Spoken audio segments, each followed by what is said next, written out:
Hello மக்களே, இன்றைக்கி வீடியோவில் என்ன பார்க்க போகிறோம்னா வெஜிடபிள் போண்டா தான் பார்க்க போகிறோம். அது எப்படி செய்கிறதுன்னு பார்த்துக்கலாம் வாங்க. இப்போ கடாய் காஞ்சிடுச்சு, 1.5 ஸ்பூன் எண்ணெய் ஊற்றிக்கலாம்.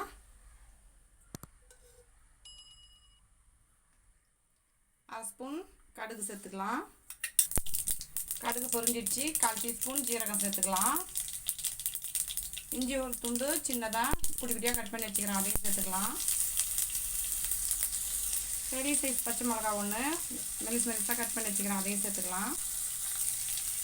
சின்ன வெங்காயம் வந்து குட்டி குட்டியாக கட் பண்ணி வச்சுக்கிறேன், அதையும் சேர்த்துக்கலாம்.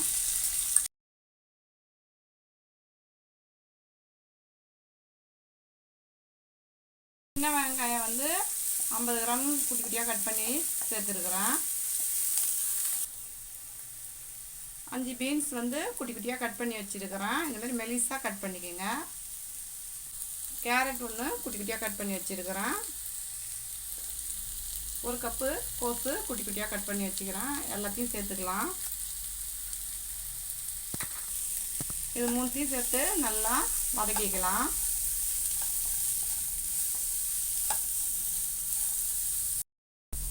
இப்போ அரை ஸ்பூன் உப்பு சேர்த்துக்கிறேன். கருவேப்பிலை ஒரு கொத்து குட்டி குட்டியாக கட் பண்ணி வச்சுக்கிறேன், அதையும் சேர்த்துக்கலாம். கொத்தமல்லி கொஞ்சமாக கட் பண்ணி வச்சுக்கிறேன், அதையும் சேர்த்துக்கலாம். இதை எல்லாத்தையும் நல்லா வதக்கிக்கலாம். இப்போ காய் ரொம்ப மெலிசாக தான் நம்ம வந்து கட் பண்ணணும், ஏன்னா நம்ம வதக்கி அப்படியே வந்து உருண்டை பிடிச்சி நம்ம எண்ணெயில் போட போகிறோம். பெருசாக கட் பண்ணோம்னா வேகவே வேகாது, நறுக்கு நறுக்குன்னு இருக்கும். அப்புறம் குழந்தைங்களாம் வந்து சாப்பிட மாட்டாங்க. இப்போ கொஞ்சமாக பெருங்காய பொடி போட்டுக்கலாம். தனி மிளகாத்தூள் 1 ஸ்பூன் போட்டுக்கிறேன். கரம் மசாலா 1 ஸ்பூன் போட்டுக்கிறேன். மல்லித்தூள் 1 ஸ்பூன் போட்டுக்கிறேன்.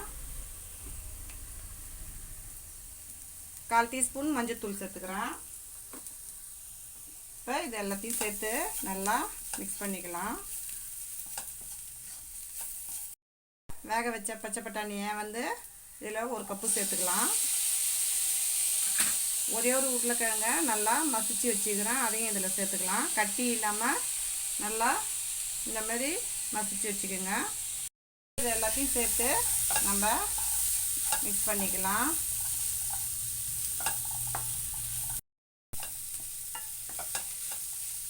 எப்போ பார்த்தாலும் ஒரே மாதிரி போண்டா சாப்பிடாம இதில் காய்கறியெல்லாம் போட்டு நல்லா நம்ம எந்த காய் வேணாலும் போட்டு இதில் சேர்த்து போண்டா போட்டுக்கலாம். நல்லா தான் இருக்கும், எல்லா காயும் போட்டாலும். இப்போ எல்லாமே நல்லா மிக்ஸ் ஆகிடுச்சு. இப்போ இதை இறக்கி நல்லா ஆற வச்சு உருண்டை பிடிச்சிக்கலாம். இப்போ இதெல்லாம் நல்லா ஆறிடுச்சு. இப்போ கொஞ்சமாக எடுத்து சின்ன சின்ன உருண்டையாக இப்படி பிடிச்சிக்கலாம்.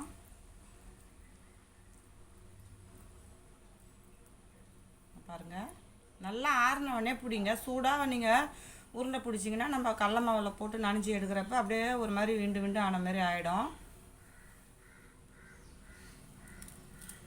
அதனால் இது நல்லா ஆறட்டும். ஃபேன் காற்றுல வச்சு நல்லா ஆற வச்சு அப்புறமா வந்து உருண்டையை பிடிங்க. பாருங்கள்,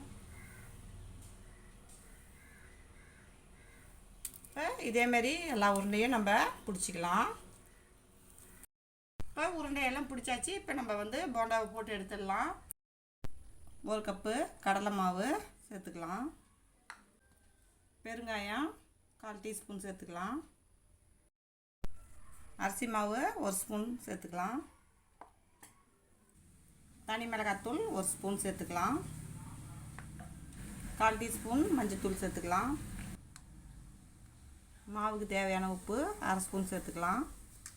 எல்லாத்தையும் நல்லா மிக்ஸ் பண்ணிவிட்டு கொஞ்சம் கொஞ்சமாக தண்ணி ஊற்றி தோசை மாவு பதத்துக்கு பிசைஞ்சிக்கலாம்.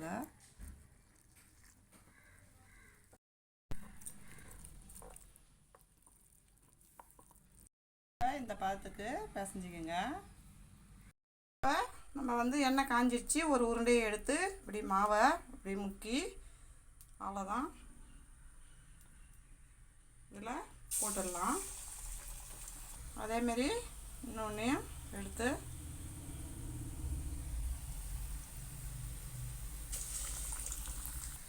இப்போ நம்ம திருப்பி விட்டுக்கலாம். அதை எங்கள் ஊரில் மழை பெய்யுது, அதனால் நாங்கள் வந்து சூடாக சாப்பிட்ணுன்றதுக்காக இந்த போண்டாவை நாங்கள் செய்கிறோம். எல்லா சைடும் வந்து திருப்பி திருப்பி போட்டுக்குங்க. இப்போ நல்லா வெந்துடுச்சு. நம்ம வந்து போண்டாவை எடுத்துக்கலாம்.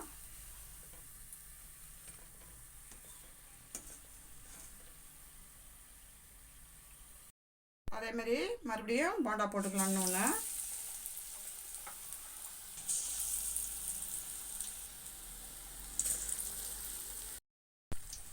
இப்போ இதையும் நம்ம திருப்பி போட்டுக்கலாம்.